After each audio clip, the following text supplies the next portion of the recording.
Nag-grocery na po ako galing Baguio. Yan po. Sa lunes po. Galing dito din na lang po tayo ng bigas. At ayun yung ulam po. May ginuha po ako dito sa Asigan po. Ginuha po ako. Okay. Bangka. May dala po akong gulay galing Baguio. Mesa. Ano po kami? Let's go!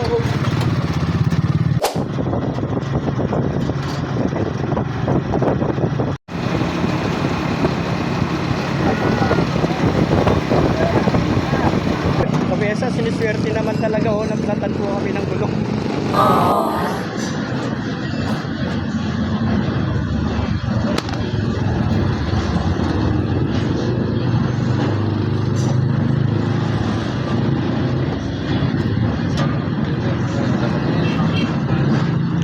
Kabesa, linalagay na po yung interior. Bali, bumili po tayo ng bagong gulong.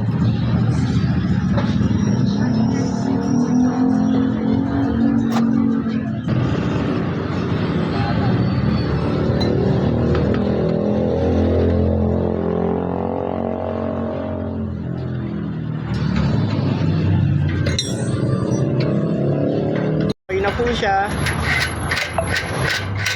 May konting inaayos lang si Kuya. Kabesa, let's go! Okay na, Kabesa.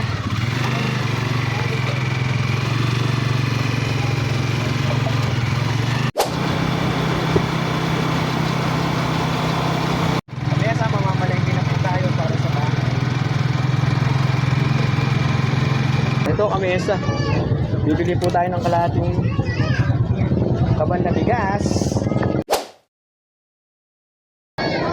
Ito, Kabesa, bibili po tayo ng isda. Ito po, bayad. Bibili po tayo ng manok. Ito po, bumili po tayo ng itlog. At may bigas na rin po tayo dito. At may pansit. May pasalubong po tayo dito. Bigas at yung mga nabili natin sa palengke. Ayan po. Ito po si yung kapatid ko. Nahiya pa siya.